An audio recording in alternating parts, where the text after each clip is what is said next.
Tout d'abord, c'est une grande simcha de se réunir Beyachad, Kol Chaverim, tous ensemble. Vous savez qu'il y a un an, on n'a pas pu avoir une vraie fête de Hanouka. On était espacés. Et Inimatov, Umanaim, Shevetahim, Gam Yachad, c'est un chidouche. On pense que c'est un truc pachout, c'est un chidouche. Donc il faut ramasser avec le jour de pouvoir être assis ensemble à une table, pouvoir donner à son ami sans mettre du gel un verre, pouvoir voir les visages et pas seulement décrypter sur les yeux, les sourires, les émotions, les étonnements et les acquiescements. Et en fait, bon, ça d'abord on oublie. Donc quand on dit qu'on remercie Hachem, c'est que il faut remercier que le jour qu'il y a quand même voilà, des choses qui sont permises aujourd'hui. Je voudrais partager avec vous quelques petits enseignements. Comme vous savez, la marshava, la réflexion, elle doit avoir une empreinte maïsite, c'est-à-dire quelque chose de pratique, de concret. En même temps que, bon, si on parle que du concret, c'est réducteur. Et je voudrais introduire des choses, et des choses que vous savez, bien sûr, des choses, à mon avis, peut-être vous savez même tout, mais comme le dit le Ramchal dans son introduction sur Messilat Yesharim, répéter des choses qui paraissent anodines, choutot, simples, finalement il faut réfléchir. Il y a dans le Maharal, dans son introduction sur la mitzvah, livre qui est consacré intégralement à Hanouka. Quand on dit le livre du Maharal, ça veut déjà dire qu'on met les bouteilles, la combinaison, on descend tout de suite. Le Maharal, il introduit en expliquant la raison shorshit pour laquelle, de manière enracinée dans la création, avant même la création de l'homme, il y avait nécessairement, forcément, les exils qui étaient exprimés en allusion, puisque nos Chachamim vont nous dire sur l'expression, sur le passouk qui dit V'aretz hayta tohu v'vohu choshech v'tehom. Tohu, ça va être Babel. Bohu, ça va être Paras. Choshech, c'est Yavan, le troisième exil. Et Tehom, c'est, on pourrait appeler ça Edom. Et donc, en parallèle, c'est Babel, c'est Babylonie.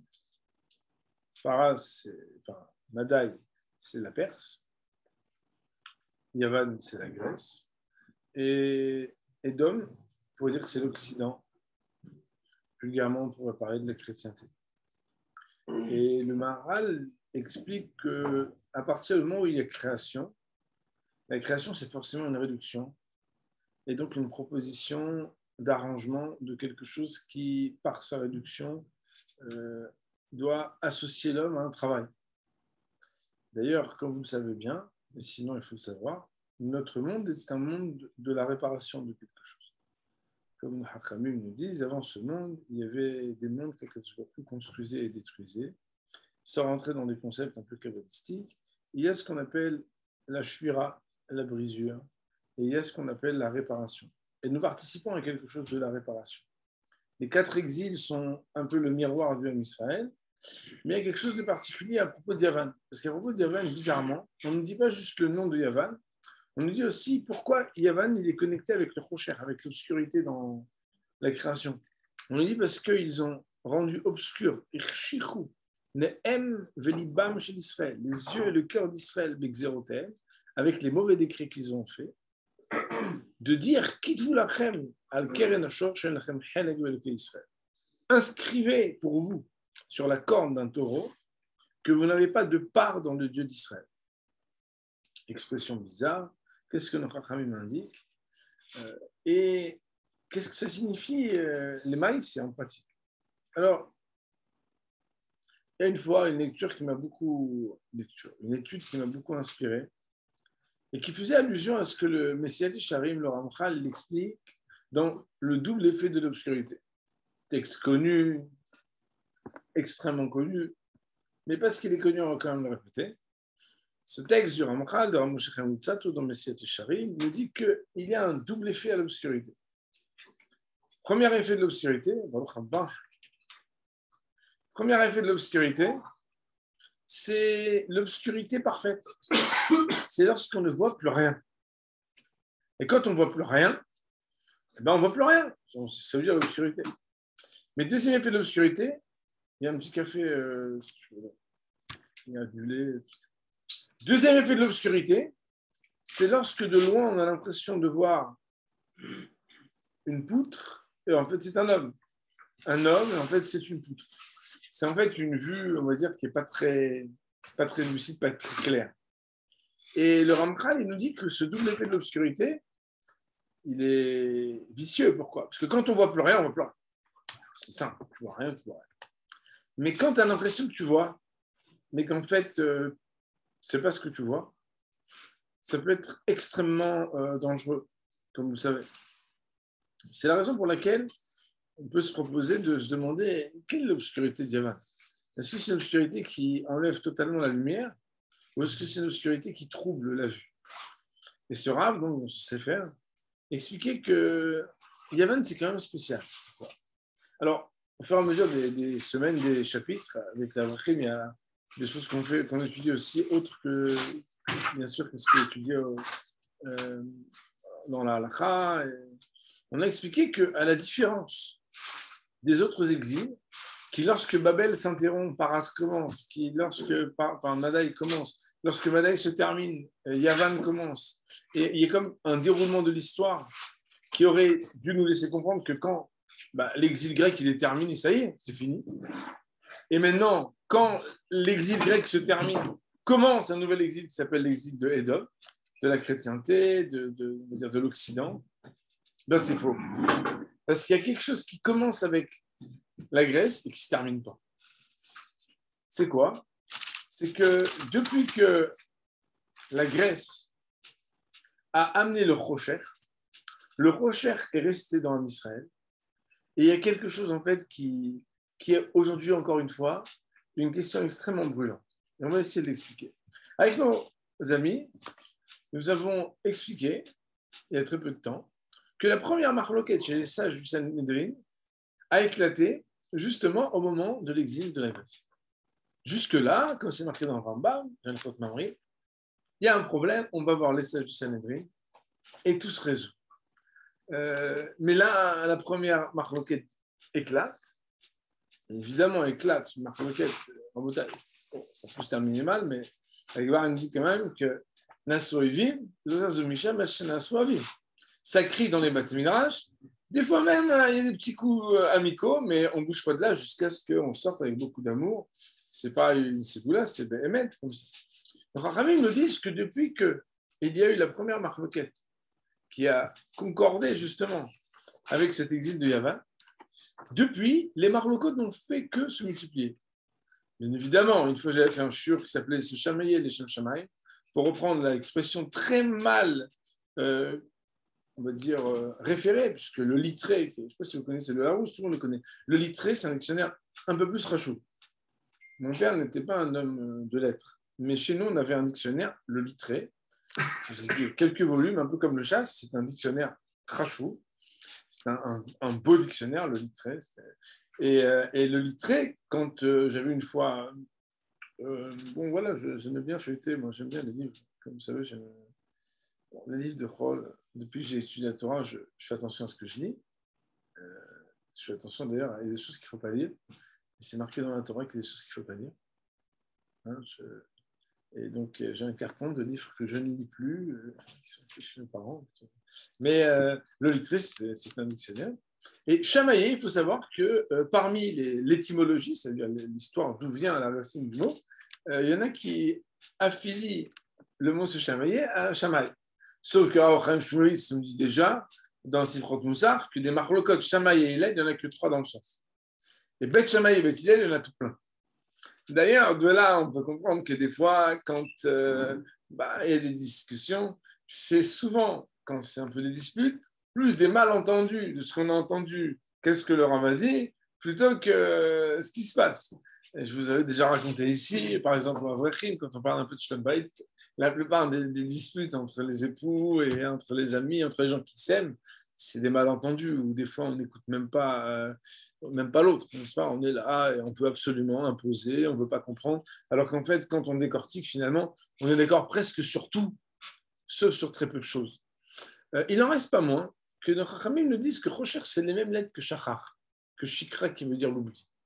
Et d'ailleurs, dans le texte qui parle de Beni Matatia ou Ben Yochanan Kohen Gadol, la Shkicham, les Shekiham, les Ashkenazim, les Sfaradim parlent de l'oubli. Ils voulaient nous faire oublier la Torah. Et on voit pourtant que la Torah n'a pas été oubliée. Mais il y a eu le Rocher et l'oubli qui sont connectés. L'oubli et le Rocher, qu'est-ce qu'ils ont? Alors, on avait déjà cité ici que dans l'introduction au Moreh Nevuchim, le Rambam, avec la hauteur qui est la sienne, qui n'a pas besoin d'être qualifiée, bien sûr, il explique que la Torah, c'est comme des coups d'éclair dans l'obscurité. D'ailleurs, on sait bien qu'on est dans un monde qui est très obscur quand on n'a pas la Torah. Chacun, il évolue avec un cercle de gens qui sont plus ou moins éclairés autour de lui. Et les vrais éclairages, on sait bien que ce sont les éclairages de la Torah, même quand on les retrouve en filigrane dans d'autres sciences et dans d'autres connaissances. Nos Chachamim vont nous dire Chochma bagoim ta'amin, Torah bagoim al ta'amin. La Chochma, tu peux la croire chez les goïms. Après, une fois, une de mes filles m'a dit mais voilà, est-ce que les goïms, comment est-ce qu'on doit les considérer? Je lui ai dit oui, ils sont des valeurs extraordinaires dans la Chochma. Mais dans la Torah, ils n'ont pas. Et on a du mal à comprendre. Alors quoi, c'est un domaine? Parce qu'ils n'étudient pas le Chumash? Non, c'est pas vrai. Puisque le verset dans Télim nous dit Mishpatim balidaum alléluia. Et la Gemara, comme vous savez, la Gemara d'Orkiga, il y a un Tosfot d'ailleurs très beau qui explique qu'en fait, on a la misade de leur enseigner leurs mitzvot à eux, les 7 mitzvot. D'ailleurs, c'est qu'on a eu on avait des grands hommes de la Torah comme Beni Levi et d'autres, mais aussi le Rav Mavdi Ben Haïm, le Rav Yoel Schwartz, qui est encore contemporain, qui écrit beaucoup de Sfarim, qui est un homme d'ailleurs, je crois, francophone, qui est un homme qui écrit beaucoup de Sfarim. Il s'occupe aussi des lois noachides. Vous le savez, hein, peut-être. Il s'occupait des lois noachides. Les lois noachides, c'est mitzvah que les goïms puissent être des bons goïs. Moi, je dis toujours aux gens qui veulent se convertir, mais il vaut être un bon goï que de devenir un sale juif. C'est mitzvah d'un non-juif à comprendre ces mitzvot. Et d'ailleurs, on doit être concerné. Il y a une mitzvah de l'Ifnei vers le Titen Mirchol. Ne pas faire trébucher un aveugle, ben, ce n'est pas juste faire tomber un aveugle, parce que ça, bon, je veux dire, il ne faut pas être une pourriture, il n'y a pas besoin d'être écrit dans un Torah. Mais nos Chachamim m'apprennent de là qu'on n'a pas le droit de donner l'occasion à quelqu'un de faire une avéra qu'il n'a pas le droit de faire. Et cette mitzvah, eh ben, si on pourrait dire sa transitivité, son domaine, il est aussi avec les juifs, aussi avec les non-juifs. Ayen, Begemore, Bedava, Beavodazara. La Gemara, elle parle là-bas de l'Ifnei. La Gemara, elle parle là-bas du fait qu'un non-juif, par exemple, on n'a pas le droit de le faire trébucher à faire des choses qui sont interdites. Par exemple, la corruption, c'est interdit pour les non-juifs. Parce que une des mitzvahs, c'est d'avoir des shoftim. Il faut faire attention comment, normalement, on doit faire respecter qu'il y ait des juges et qu'il y a comme ça plusieurs mitzvot. C'est très facile à se rappeler, puisque dans la Gemara de Sanhedrin, les mitzvot des noirs sont à la page noire. Juste avant, juste après, de la page Nunchet, où là-bas, le 10e chapitre de Chot Melachim dans le Rambam, il faut apprendre là-bas les lois des goïms. Moi, ça m'intéressait quand j'étais jeune de comprendre qu'est-ce que c'est un bon goï et comment on peut des fois éclairer, inspirer, faire réfléchir. Chokhma bagoïm tamid, on est concerné par la chokhma des goïms. Les goïms ont une chokhma, ils ont une chokhma dans énormément de domaines, ils ont des connaissances, une compréhension. Seulement, comme on l'a dit avec nos amis, on a étudié hier un thème extraordinaire, dont je vais vous retrocéder quelques lignes, enfin avant-hier, c'est qu'en fait, il y a le monde physique et le monde métaphysique. Et en fait, le monde physique, c'est la Chokhma Tateva. Alors, Utner, il nous dit que le monde, il a été créé avec la Sarah Mahamarot, 10 paroles, et la Torah a été donnée Be'aseret Adiberot, avec 10 paroles. Le monde de la Sarah Mahamarot, c'est un monde où tu veux pas, c'est comme ça. Hachem, il a dit Yeyor, on ne te pose pas de questions. Si tu es intelligent, tu comprends dans la Bria des choses intéressantes. Mais finalement, qu'est-ce que tu vas en faire en tant qu'être connecté à Hachem? Ça se trouve, tu n'as pas de connexion du tout. Tu restes avec ton téléphone cachère, mais pire que cachère, pire que Treif. Tu n'as pas de téléphone du tout. C'est que pour toi, tu regardes le monde, tu l'expliques très bien. Et à Kadosh Baruch Hu, dans tout ça, voilà, il a créé le monde, il a mis des règles. Je comprends très bien les règles. Si bien que jusqu'à Aseret Adiberot, on peut décrypter le monde comme Abraham ou pas comme Abraham, comme Yitzhak ou pas comme Yitzhak, comme Yaakov ou pas comme Yaakov. Il y a des hommes qui préfèrent construire une tour de Babel et dire à Akash Baruch Hu, on n'a pas besoin de toi pour monter très haut, on observe le monde, on construit quelque chose et on est des gens très heureux. Et c'est comme ça que le monde scientifique, évidemment, une scientifique sans éclairage spirituel, le monde des sciences naturelles, le monde de la Chokhmah Tateva, c'est le monde de l'observation de la Saramama. Comment le monde fonctionne? À partir du moment où il y a la révélation de la Serat Adibarot, les choses changent. Pourquoi? Comme on a dit avec nos Chaverim, ben là, il y a un problème. Parce que la Serat Adibarot n'est plus dans le même monde. Parce que Anochi Hashem Elokecha, c'est pas comme quand tu lâches une pomme, elle tombe. Parce que Imanochi Hashem Elokecha, ça t'oblige forcément à quelque chose. Si on te dit Lotishtachave, Lotissa, Kabed, Zachor, Lotachmod, Lotinaf, alors Lotirsa, ça fait que cette révélation-là, elle est engageante. Elle est plus posée, elle dépend aussi de ton interaction. Elle ne parle pas que de la volonté d'Hachem, mais la volonté d'Hachem avec toi. Et il nous dit, Laurent Voutner, en fait, il y a une guerre entre la Grèce et Am Israël. Pourquoi? Parce qu'il y a des peuples qui ne sont pas intéressés par la Chokhmah. Le Chachamim nous dit que la Chokhmah de Yavan, elle est à ce point élevée. D'abord, elle a été qualifiée par les Rishonim, Aristote, qu'ils étaient à des niveaux, presque à des niveaux de nevoie, tellement ils étaient élevés au niveau de leur intelligence. Donc, c'est des hommes qui étaient extrêmement intelligents, pas intelligents, extrêmement intelligents. Et en même temps, et d'ailleurs, c'est le seul peuple à propos duquel, comme on a très bien dit avec nos amis, il y a une relation avec l'âme Israël. Parce qu'il y a des peuples avec lesquels on ne compose pas. La Mishnah de Megillah nous dit qu'Yavan, elle a un Yofi. Yofi, Yefi Futo, Shel. Il y a une beauté dans la Grèce qui va résider dans les temples de Shem. Donc, Chachamim vont nous dire que la traduction des Septante, donc la traduction de la Torah en grec, a été permise et on a une allusion à cette permission dans la Torah. Maintenant, mon frère, écoutez bien. Qu'est-ce que ça veut dire la beauté? Alors, l'année dernière, bon, moi j'aime bien les jeux de mots, mais on a parlé du sophisme et du N-sophisme. Avec un chapitre dans le Maharal très intéressant dans Nativ Torah, Péricule Dalet, je ne sais pas si ceux qui étaient avec nous ou pas quand on a étudié. La beauté, c'est l'enveloppe extérieure de quelque chose. La Torah nous parle de la beauté de certaines imaot et de certaines femmes. Et le Gan de Vina nous dit, mais de quoi on parle ici? D'ailleurs, la Gemara dans Batra, quand on dit que les yeux de Léa étaient racotes, on a l'impression qu'on parle d'un défaut. La Gemara nous dit non, on parle d'un défaut.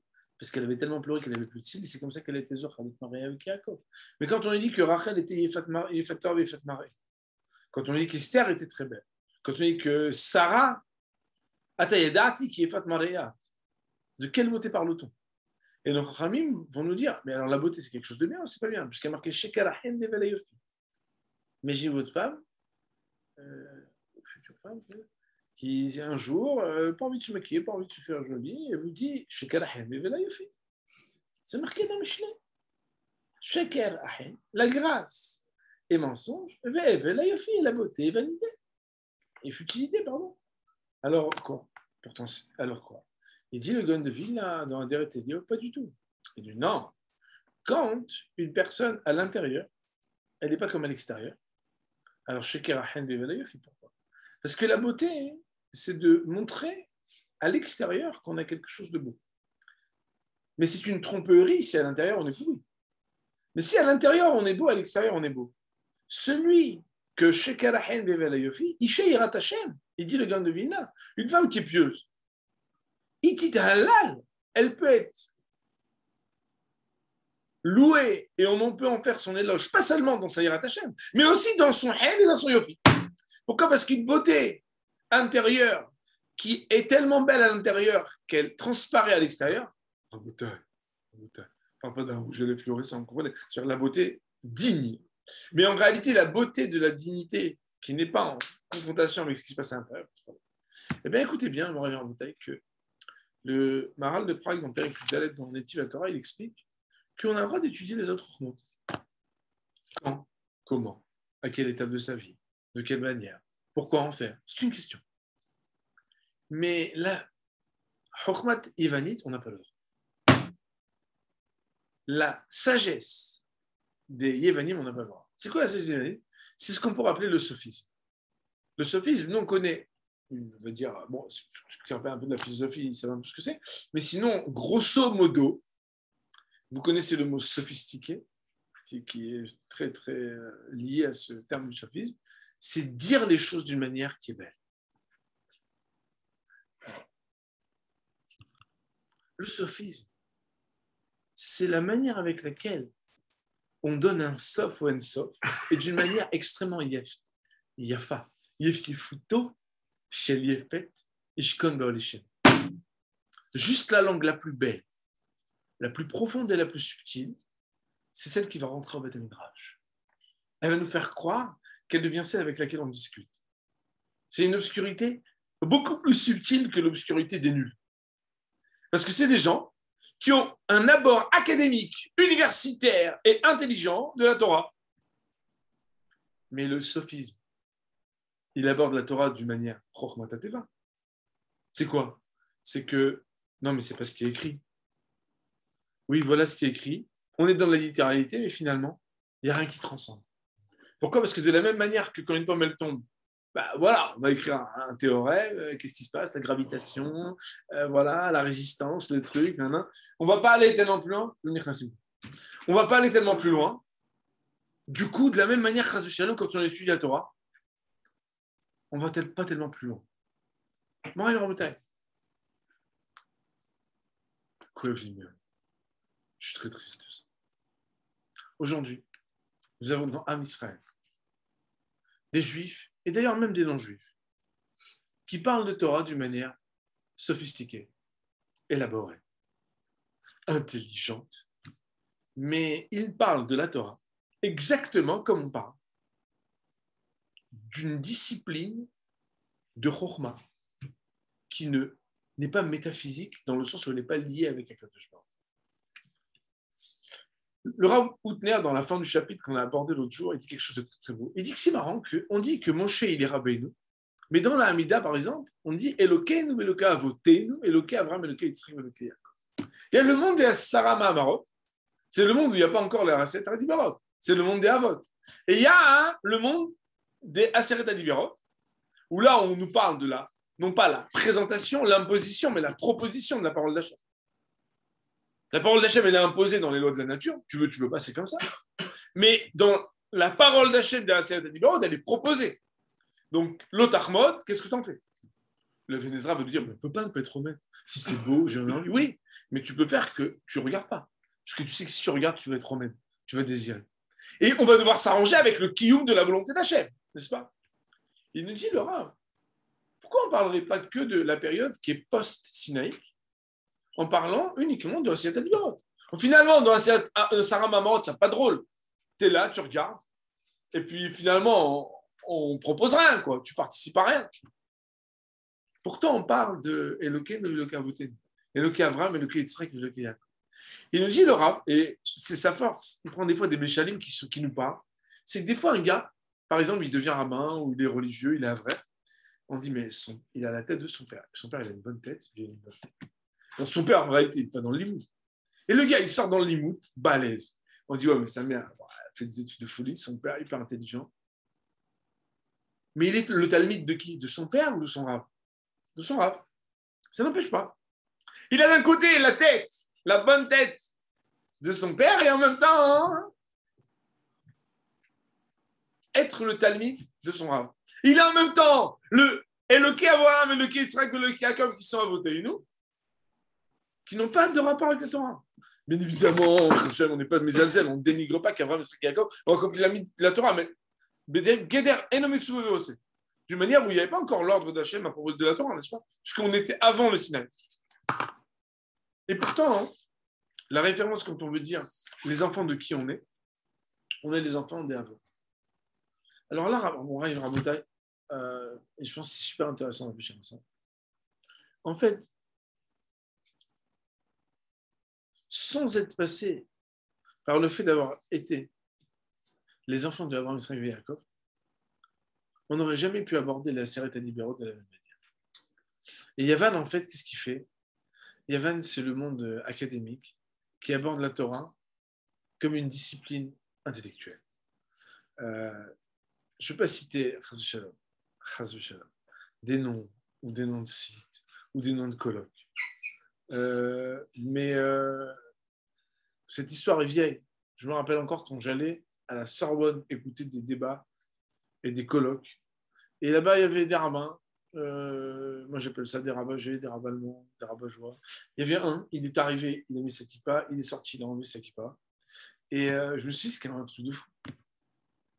Ou bien des gens qui vont se battre pour aller dans le Landes pour dire que les femmes vont monter au Sefer, que... En réalité, si on va dans le Strictly Law et on cherche des hétérines, vous savez bien comment on fait? Chercher des hétérines. C'est qu'en fait, à l'origine, on veut quoi? On veut le héter. Rav Dessler a dit, quand une femme me dit « Bonjour Rav, une femme qui est enceinte, qui est au 9e mois et demi, 8e mois, et qui se sent vraiment mal, et qui a mangé ça, et qui a très faim, bon, est-ce que c'est permis ?» Ben, la fille, elle parle de qui? Non, c'est un cas théorique qui n'a jamais rien à voir avec moi-même. Mais non, c'est pas vrai. C'est ce qu'on appelle les Taninout. T'appelles pourquoi? Parce que t'es intéressé à quelque chose. Marie-Jeanne Montagne.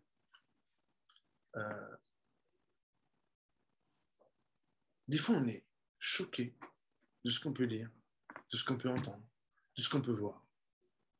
Mais en définitive, finalement, c'est ça la Grèce. La Grèce est agressive dans la manière avec laquelle elle vient aborder la Torah comme une chokhmat hateva. L'important n'est pas la beauté de la Torah. D'ailleurs, la pire chose qu'on puisse dire à un rave quand il a fait un shiur, c'est « c'était beau ». Alors, c'est truc, c'est qu'il avait un cours qui s'appelle Le Beau et le Vrai. Si c'est beau, c'est pas ça qui est important. Si c'est vrai, c'est important. Vrai, ça veut dire quoi? Vrai, c'est le contraire de beau. Dans un certain sens. Parce que quand c'est beau, ça reste là-bas. Quand c'est vrai, ça devient pour toi. Elachem chelek beloke Israël. Sépare les choses, mon gars. T'as étudié, t'as compris? Et tu fais ce que tu veux, même. Chelek, c'est quand vous êtes meshoutafim tous les deux. C'est quand tu peux pas apprendre une vérité et dire ouais, et je suis resté la même chose. On arrive à bataille, la Torah, elle est engageante. La Torah, elle se révèle dans Sarah Mahamarot. Ça veut dire que quand Hachem, il a créé le monde, Hachamay Mesaprim Kevotkel, Uma Seadav Magida Rakia. Ce qu'on voit dans le monde nous engage. En bataille, le Tsar Balechaim, une fois Rabbi Sharma, il a dit, c'est Deoraita, mais on ne sait pas où c'est écrit. De ne pas faire du mal à un animal. Mais qu'est-ce qu'on s'en fiche? Il y a un Rav qui invite Vegan, qui est vétérinaire, qui a écrit une thèse, qu'il a présentée en Suisse, sur le fait, j'ai acheté son CFR, sur le fait que la shrita serait le moyen le moins violent pour pouvoir ôter la vie à un animal. Alors, bien évidemment, celui qui va humaniser que toutes les mitzvot doivent être à la mesure, alors ils vont dire bon, la flagellation, la strangulation, le truc. Donc, non. On doit comprendre la Torah et comprendre le monde, mais jamais ne les séparer de la classe de cheval. C'est la raison pour laquelle on arrive à Moutaï. Quand on retrouve des traces du chiffre pi dans un Teisus, dans ma Sechet Souka, c'est uniquement parce qu'on a une souka ronde, on veut savoir combien on peut asseoir de juifs, est-ce qu'il y a le chiour et de quelle manière on va la faire. C'est pas qu'on est les alzels des maths, c'est pas qu'on est contre les mathématiques, c'est génial les mathématiques. Je considère même que celui qui n'a pas des bases de mathématiques, il y a des trucs dans le limite qui ne peuvent même pas comprendre. Mais d'un autre côté, il n'y a pas de but en soi de connaître la chokhma si elle est séparée d'un code de jugement. Et c'est pourquoi je pense qu'aujourd'hui, en fait, on a encore ce débat, vous voyez, entre les Grecs et les Juifs. Et on doit, nous arriver à Moutaï dans un Beth Midrash, faire bien attention à garder cet attachement à une Torah qui nous dépasse. Je ne considère pas avoir une connaissance large des textes kabbalistiques du tout. Mais le peu de shiurim que j'écoute, du Ramchal et d'autres, nous laisse comprendre qu'on ne connaît presque rien de ce qui se révèle dans ce monde. Je me rappelle quand j'ai commencé à étudier la yeshiva, au bout de quelques mois, au bout de quelques années, il y a un Rav avec qui j'ai dit que j'appréciais beaucoup, je lui ai dit, Rav, je suis déprimé. Parce que je pensais qu'au bout de quelques années, je comprendrais et je connaîtrais. Et que Bémet, mais l'autre jour, il y a un rave qui est venu et je suis démoralisé. Quand je l'ai entendu parler, c'est fini, je suis rien. Quoi. Et bien non, je vais te rassurer. Entre ce que toi tu connais et tu comprends et ce que lui connaît et comprend, il y a des océans. Mais entre ce que toi tu connais pas et tu comprends pas, et ce que lui il connaît encore pas et il comprend encore pas, vous êtes presque des jumeaux. Tellement la Torah elle est Arucha mais Eretz Midor Havaminia. C'est pas pour décourager, c'est pour comprendre que Hachem en fait, il nous propose avec ses paroles dans la Mishnah, dans la Gemara, dans le Chumash, des choses qui sont là pour nous engager à nous élever. Ben, je voudrais